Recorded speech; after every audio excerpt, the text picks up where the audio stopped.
yi nga xam te ni moom moo si amoon péripéties yi gunge ndax da nga koy soutenir ndax du nga ko soutenir coow yi si amoon d'ici le président Bassirou Diomaye Faye wax le 2 mai ba fi mu mujj nii ban analyse nga si def.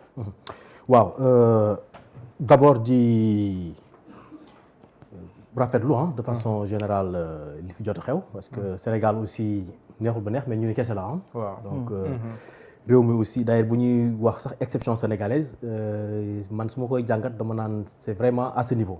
exception bi du dara lu dul jàmm bi fi am. loolu kese la ëpp ñu jàng yeneen réew yi ëpp ñu leen ëpp ñu leen sax expérience ci wàllu politique mais on a quand même des hommes politiques yoo xamante ni. musuñu doon ay noonu. booy xool dans le vrai sens du terme. lu bëri xew na fi ci dëkk bi. ci wàllu histoire boo ko jëlee ci njëlbeen ba nëg nii mais les hommes politiques ont toujours dañu mës a am benn hauteur. voilà benn grandeur da nga xamante ni quelle que soit seen relation quelle que soit seen tension dañuy mujj tout le temps retrouver wu dañuy mujj jiboo dañu mujj effectivement waxtaan seen biir donc miracle boobu ñuy wax du dara lu dul effectivement la dialogue boo koy jël ci wàllu histoire exemple bi njëkk mooy diggante Senghor ak Mamadou Dia. gis nañu diggante bi nu mu meloon metti ba nga xamante ni sax ñu bëri njortoon nañu animosité am na ci mais gis nga mujj gi Dia dafa dem ba jéggal Senghor. moom ci boppam wax na ko def na ay témoignages ne instant bi li mu jàppoon yëpp ci xolam bàyyi na ko gëm na ni natt bu muy dund actuellement yàlla moo ko teg du Senghor du keneen.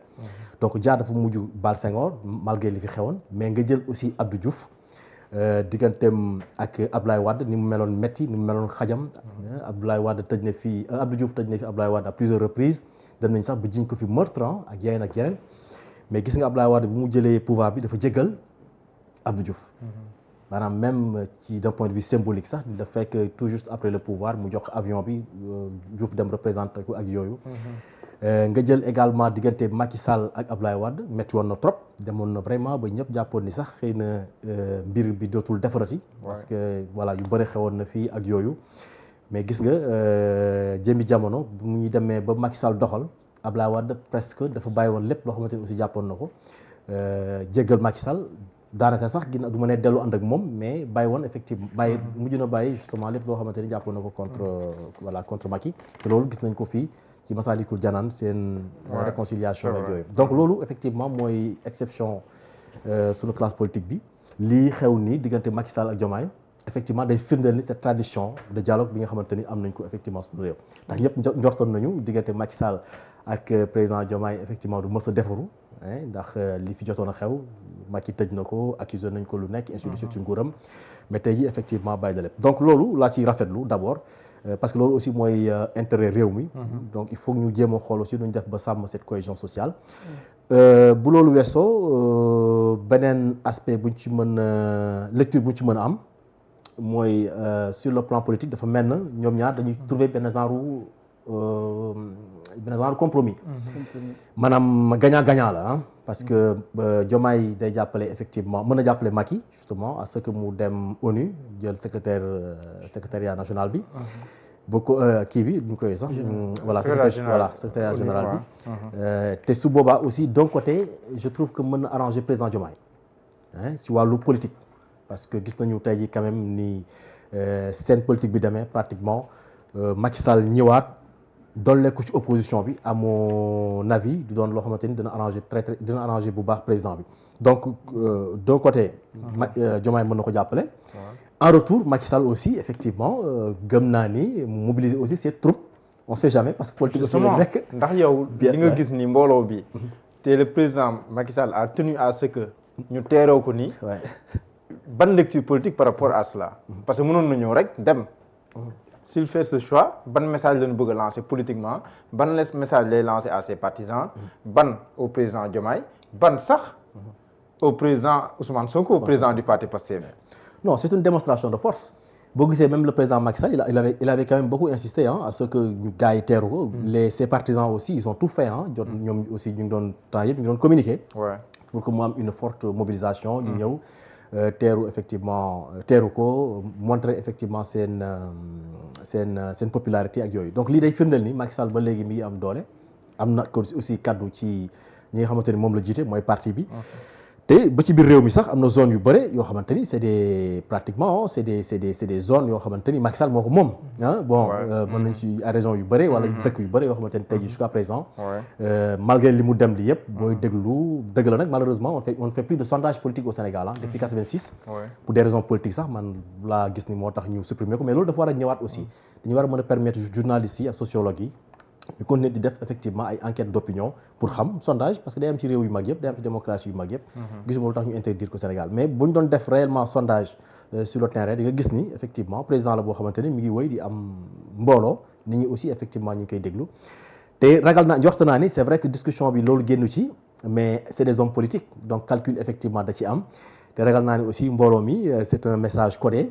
bu Macky Sall di lancer au président Diomaye ne ko mbooloo maa ngi nii te xam naa ni bu jotee naa la ko tayre naa la ko yàkkal voilà naa la ko yàkkal lu mel noonu effectivement mën nañ ko ci jàngatee mën nañ ci am effectivement cette lecture parce que je ne vois pas l'intérêt quand même président Diomaye bëgg a dem ci ay échéances ba noppi tijjil dëkk bi yaatal Macky Sall de cette façon donc loolu aussi d'un point de vue politique mënuñu ko comprendre donc il faut li ma si gën a njort mooy jot nañ ci waxtaan ba nga xamante ni président aussi gis na Macky Sall am na ay chance vraiment pour doon SG ONU parce que aussi parcours am may na ko boo xoolee ci profil yi sax mën naa ne CV unique la yor même dans le monde parce que kenn li mu fi mu jaar yëpp député nekk fi ministre président de l'Assemblée nationale président de la République nekk fi président de la CEDEAO de l'Union africaine ainsi de suite donc des 4P pacte pour le climat effectivement nga gis ni donc parcours am effectivement may na ko mais aussi sa posture gis nañu bi fi crise Ukraine bi amee aussi Poutine lu muy métti yëpp Macky Sall bi mu ñëwee yaatal na ko tijjil na ko bunti te wane na ni aussi sur le plan international jox nañu ko gëdd donc am na des chances à mon avis pour jël ce poste te loolu mooy xool d'un point de vue politique mooy arrangé tey jii le président Diomaye parce que ni seen bi demee nii un adversaire de moins. Un adversaire de moins et qui peut mobiliser.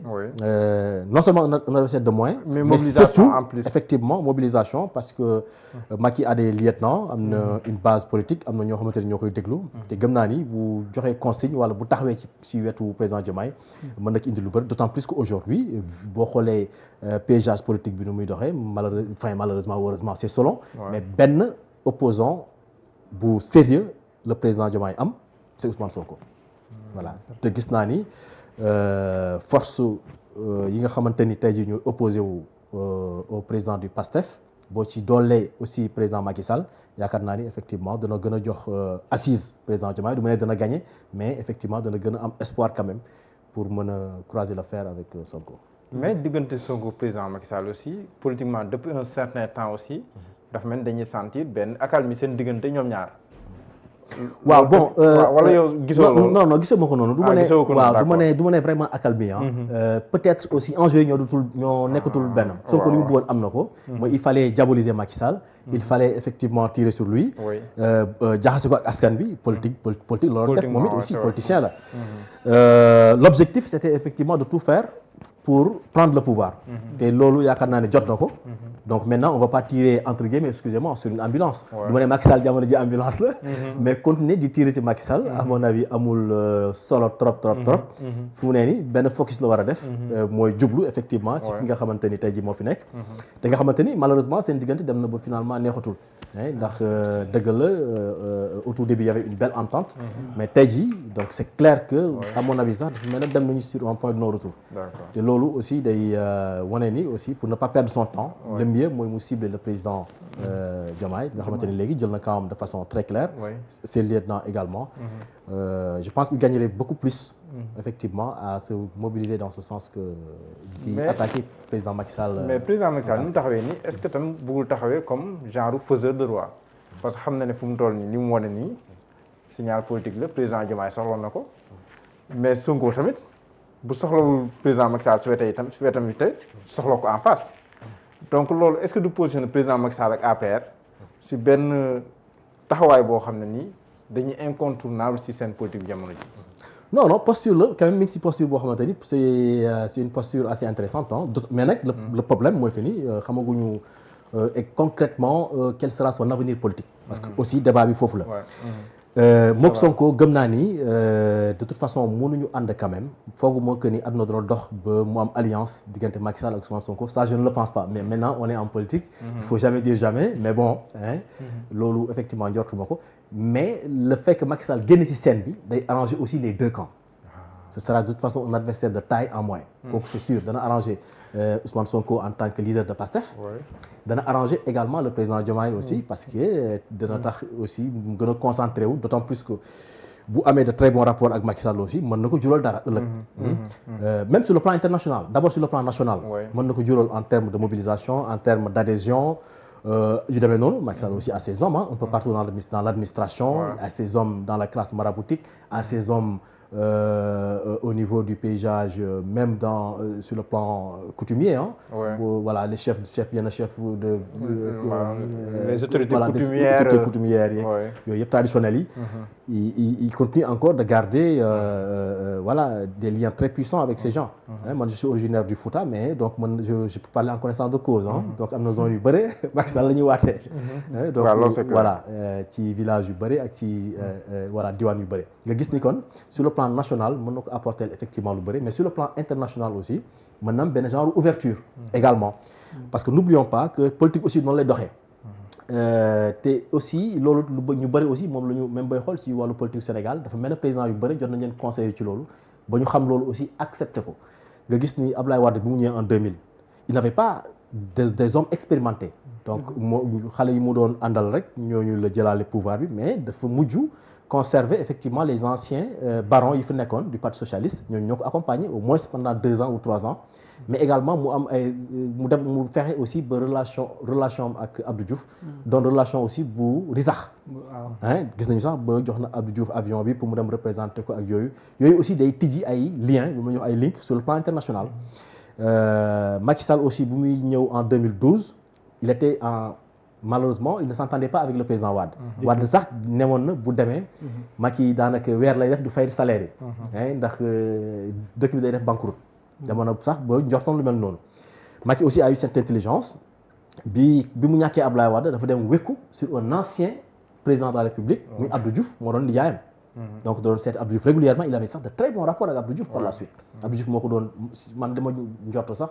mooy Abdou Diouf moo ko doon tijjil sur le plan international ay réseau parce que aussi monde bi noonu lay doxee monde bi réseau la monde bi link la boo nekkee aussi président quel que soit nañu la fale quelle que soit sa popularité boo amul réseau sur le plan international yu bëri aussi daf lay jafe boo xoolee géopolitique bi noonu lay doxee mais président waxoon na ne que président Macky Sall ngi jamono jee mi ngi doon def ci suuf non waaw moom laa lay wax ni justement nee na moom Macky effectivement mi ngi def ci suuf ak di yu demee noonu xam nga te loolu tamit daf koy firndeel donc man gis naa ni sur le plan national déjà dana ko jural dara mooy li ñu doon wax léegi mais sur le plan international aussi mën na ko jural aussi dara parce que Macky Sall a un très bon réseau sur le plan international déjà c'est quelqu'un qui s'entend très très bien avec Macron FMI yi ngay dégg ay banque mondiale ak yooyu yëpp Macky jotoon na fa am assise bu baax ci wàllu diplomatie ba nga xamante ni mën na faciliter le Sénégal aussi si sama njort mën na ko faciliter mën na ko tijjil aussi ay buntu yu bëre. donc loolu aussi bu ñu ko négliger. mooy li ma la expliqué nii Wade bi mu ñëwee amul woon cette expérience gouvernementale donte moom Wade nekkoon na fi ministre moo gaayam yi. mais daanaka moom kese la woon avec 1 ou 2 ministres. Serigne Diop Idrissa Seck Ousmane Ngom bëri wu ñu woon trop daanaka. maximum 5 la ñuy doon wala 4. c'est vrai 88 lañ dugg ci gouvernement bi yàgguñu fa ak yooyu. amoon nañu nag expérience parlementaire sous Senghor. Abdoulaye Wade amoon na presque 18 députés sous Senghor mais 18 députés yooyu daanaka amul woon aussi solo trop ci ni à l'époque ni régime bi doon doxee aussi quoi. te ñu bari sax après daf leen doon ñaax. voilà pour la suite d'ailleurs mujj sax voilà c'est ça te Senghor sax dafa mujj récupérer waat gars yu bëri waat loolu moom solo bi ñu faloo bokk na si lu waay njëkk kii voilà ku def bàyyi sa parti da ngay ñàkk sa poste député voilà effectivement donc loolu amoon na ci nga gis ni kon sur le plan international loolu man jàngat naa ci loolu tamit lecture boobu laa ci mën a am aussi que ni président Macky Sall mën na am xëy na boo xamante ni mën na fu taxawee président Diomaye mais yooyu yëpp c'est des voilà on est en politique pour l'instant rien n'est encore sûr xamaguñu ay jàngat la rek voilà ay jàngat la analyse la quoi justement on sait pas trop exactement quel sera l'avenir politique de Macky Sall maintenant bu demee ba perte poste de SG ONU bi. Là aussi c'est un autre débat. waaw est-ce qu'il va revenir ou pas. Ouais. mais le temps effectivement nous dira. perspective la c'est vrai. Yarga. ziar naa la. maa ngi lay ziar man itam. waaye yaa ngi ci jàmm. maa ngi ci jàmm bu baax a baax alhamdulilah. sinon ça va bien. ça va très bien merci. Babou dama la Yarga. alhamdulilah alors ñu bëree bëri ci yéen daanaka xaaruñu ko woon wala mosuñu ko yaakaar boobu léegi ay weer mu ngi nii d'abord lakk